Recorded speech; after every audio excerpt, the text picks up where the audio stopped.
C'est bon, les gars. Très bon. Et tu me disais tout à l'heure que c'est pas sucré. Non, c'est pas, non, pas trop sucré. Au fait, pour les personnes qui aiment trop les fruits sucrés là, au fait, le goût sucré n'est pas trop accentué. Tu vois un peu. C'est légèrement sucré et contient beaucoup d'eau. Maintenant, tu vas comment pour avoir les semences, vu qu'à l'intérieur, les pépins sont trop bizarres. Les semences sont les produits par bouture. Comme était dit que j'ai envoyé les boutures en Centrafrique. C'était comme ça les semences. Mais on peut aussi passer par graines. Comme tu vas voir les petites graines à l'intérieur. Mais quand tu manges, tu ne ressens pas de graines à l'intérieur. Donc tout est consommable sur le fruit. Tout. Mais maintenant la graine, ça, pour que ça fasse, pour faire germer la graine, c'est trop difficile. Donc il y a beaucoup de graines qui sont avortées à l'intérieur. Donc pour que ça puisse, je vais dire quoi, prendre. Pour qu'une graine. Quand il voit par exemple les graines. Voilà, voilà les graines là. Oui. Fais germer ça là. Tu vois, c'est même pas encore à maturité. Pour avoir la graine, il faut attendre que le fruit soit peut-être mûr comme celui-ci. Jusqu'à. Voilà. Commencer même à voilà. Comme celui-ci, voilà les observations des graines là-bas. C'est-à-dire que lui aussi est plus sucré. Oui, l'autre est plus sucré. Mais le goût est plus appréciable lorsque c'est semi-mûr, comme ce que tu es en train de manger. Voilà. Ceci est véritablement sucré, mais c'est mou dans la bouche. Tu vois, or celui-ci est croustillant et ça a du goût. C'est trop bon, gars. Ouais, bon. Ça a du goût. C'est la raison pour laquelle on doit mettre ça sur le marché. On doit pousser les gens à produire. Maintenant, transformer ça, tu m'as dit tout à l'heure qu'on pourrait transformer. On peut transformer comment? Oui, on peut transformer en faisant du jus, comme on fait les jus des fruits. Et bien d'autres choses, en faisant aussi des confitures. Voilà. Et le nom de ça, c'est quoi exactement?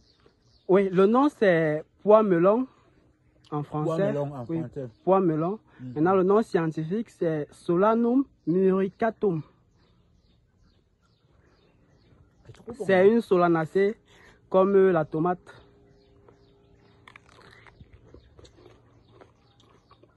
Maintenant, soit le fruit que tu as mangé tout à l'heure, ça peut coûter même combien?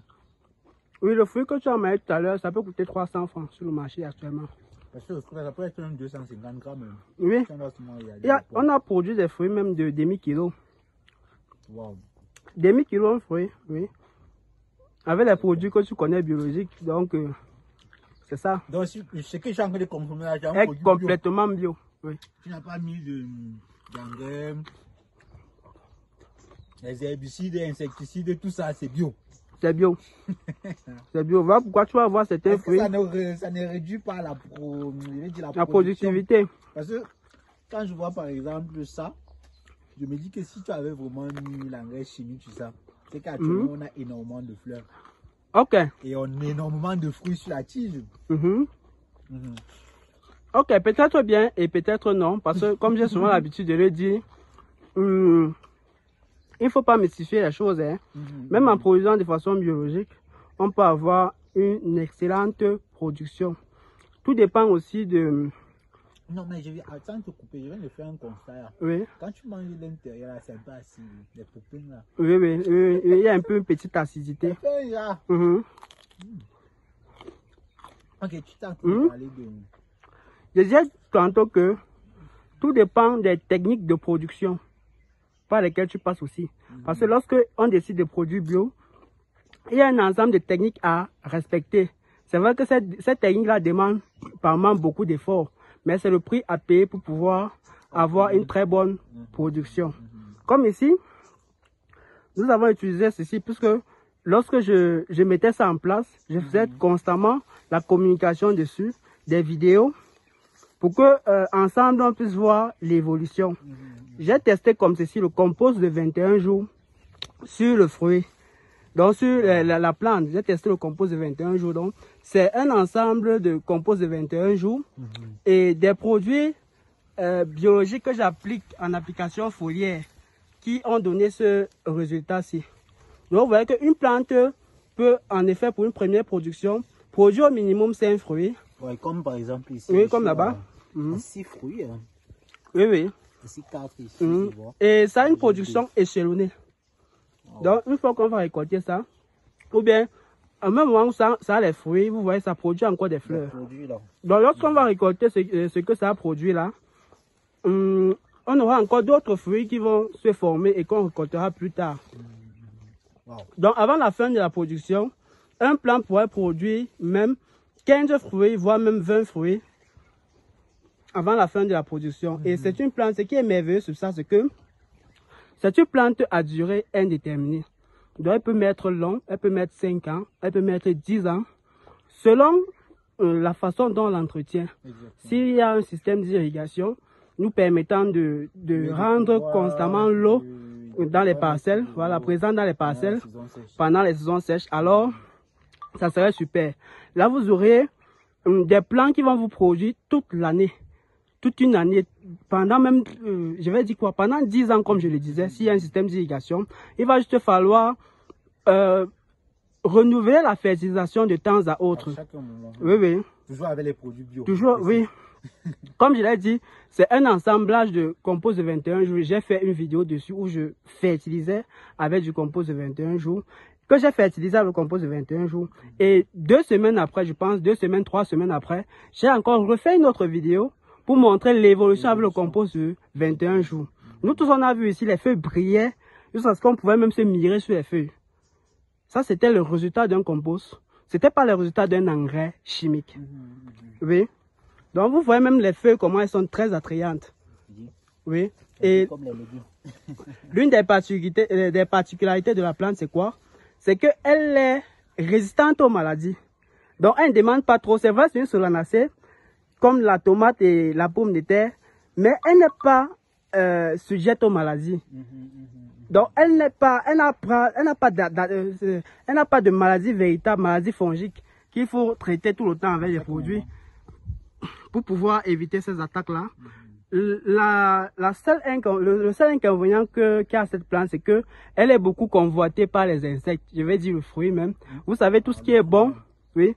Quand c'est bon, même les insectes ont envie voilà, de goûter. tout ce qui est bon, même les insectes ont envie de goûter. Et ça veut dire qu'entre-temps, tu luttes contre ces insectes, toujours avec les insecticides. Oui, il y a des insectifuges bio que nous fabriquons. C'est vrai, c'est pas encore disponible sur le marché comme j'ai eu à faire d'autres produits, puisque on a déjà eu à tester.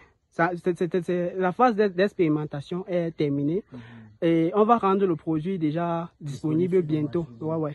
Parce que tous les produits qu'on met même en vente, ce sont des produits qui ont été testés. La preuve, voilà les résultats ici, que vous pouvez bien voir. Vous voyez, la production des fruits sont assez conséquents dans chaque fruit. Et la parcelle est assez jolie. Voilà, parce que c'est l'une des particularités de la plante. Parce qu'elle peut aussi contribuer à embellir un endroit. Oui, comme tu expliquais tout à l'heure, que certains plants chez toi, tu as mis dans les pots. Oui. Tu peux faire également la culture à la maison. Oui, à la maison, oui. Tu installes tes plants avec, avec tout ce qui va avec, tu traites le quotidien et à la fin, tu as les fruits. Actuellement, les plants, si on fait combien de mois en chambre? Ça a fait combien de mois? Ils ont déjà fait 3 mois. Ah, ça veut dire qu'après 3 mois, ça commence déjà à produire? Non, ça ce sont les... J'avais déjà fait la première récolte. Donc, lorsque je vais récolter, ça va faire la deuxième récolte. Puisque ça produit même après déjà 2 mois et demi. Vous avez les premiers fruits que vous avez, que vous pouvez récolter. Maintenant, concernant le marché de vente, est-ce que ici à l'ouest, par exemple, les gars savent exactement à quoi ça sert et pourquoi ils doivent consommer ces produits, ces fruits, si je dois dire ça comme ça? Voilà, pour le moment, concernant le marché, puisque vous savez, c'est une plante que actuellement, nous sommes en train de faire la promotion.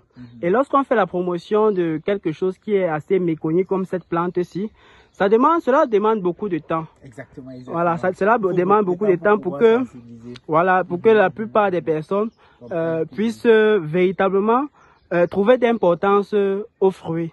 Mais néanmoins, moi-même, personnellement, je fais une étude du marché puisque c'est moi qui suis en train de valoriser la culture. Depuis un temps, oui. Je n'ai jamais vu un champ comme ça. Nous sommes là sur un espace qui est assez grand. Si tu fais la culture depuis un certain temps, ça veut dire que actuellement tu es en train de vouloir convoiter le marché et qui forcément va te donner cet accès-là à pouvoir distribuer ou à pouvoir vendre ces fruits facilement. Donc actuellement, gars, bravo déjà pour le travail que tu fais. C'est un constat qui m'a beaucoup intrigué et c'est pour ça que j'ai décidé de venir toucher du doigt et aussi goûter même. Oui, oui. Ouais, parce que chaque fois tu communiques, chaque fois tu dis les fruits, et dis que mes gars, il s'agit de quel genre de fruits au juste. Tu me dis que c'est pas sucré. Mais ce qui est étonnant, c'est que lorsque j'arrive en champ, je constate que le fruit est vraiment sucré.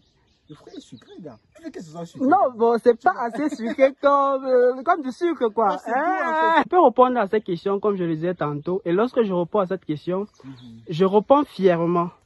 Je réponds fièrement, pourquoi? Parce que cela me donne comme une impression de quelqu'un qui est en train de contribuer, comme ça à la santé des personnes. Vous voyez un peu? Parce qu'à la base, je suis un conseiller en agriculture biologique. Ça, c'est d'abord d'un. Mais ce n'est pas la principale raison qui me pousse à produire cette plante de façon biologique. Le fait que je produis cette plante de façon biologique est tout simplement parce qu'elle contient plusieurs vertus au niveau de la santé. Du coup, si l'on la produit avec des produits phytosanitaires ou bien des produits chimiques, cela ne joue plus le même rôle, ça joue plutôt le rôle inverse. Au lieu peut-être de donner la santé aux différentes personnes, voilà, de contribuer à la santé, voilà, ça va plutôt nuire à la santé des personnes. Alors du coup, nous nous concentrons sur une production biologique. Voilà, parce qu'elle a assez de vertus, comme je le disais, comme je peux citer, hein, si tu me permets. Non, tu peux citer, gars. Voilà. C'est ce qu'on attend de toi, en tant qu'expert dans la production. D'accord. Encore appelée pomme de Chine au Cameroun, communément appelée pomme de Chine. Et ça m'énerve même lorsqu'on appelle pomme de Chine, parce que j'aimerais qu'on appelle pomme de Balevin, voilà. Nous sommes à Balevin.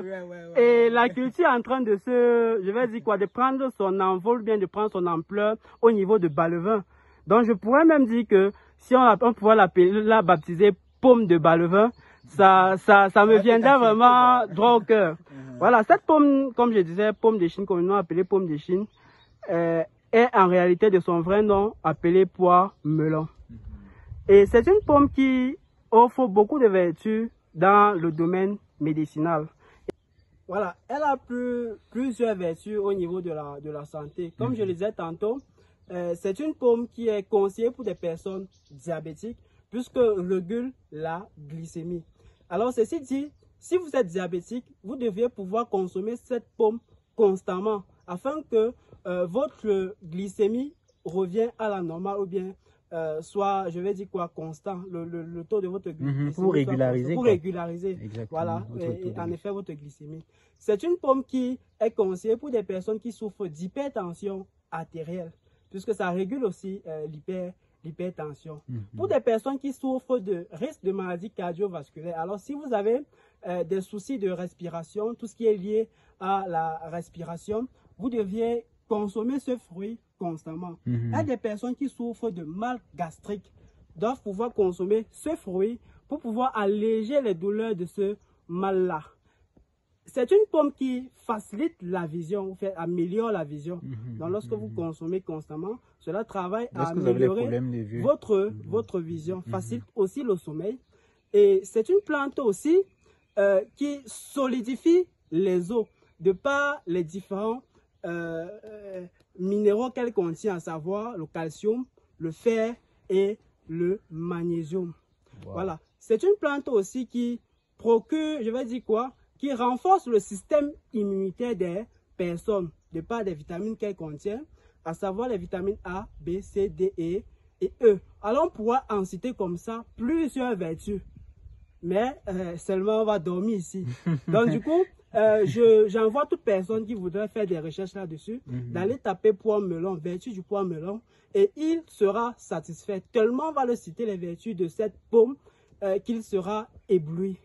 Ah, super. Ouais.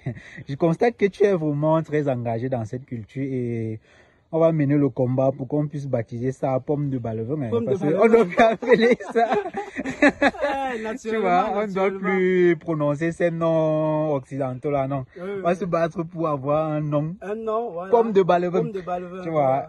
Donc, bravo une fois de plus. Et on va certainement se donner rendez-vous ici dans quelques mois lorsque tu vas commencer avec la récolte. Parce que quand tu vas lancer la récolte, je vais venir, on va récolter ensemble et on va aller au marché. On va essayer de faire la prospection, tu vois, parce que ce sont les retours de ces clients-là qui vont nous aider à comprendre exactement pourquoi les gens ne consomment pas, je vais dire, les gens ne consomment pas comme il faut.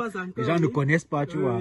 C'est maintenant en investiguant comme ça qu'on va savoir exactement comment les approcher afin de les pousser à comprendre les avantages, à les pousser à comprendre qu'il faut consommer ça pour des personnes diabétiques et tout ce qui va avec. Donc, gars, bravo encore, bravo encore. D'accord, d'accord.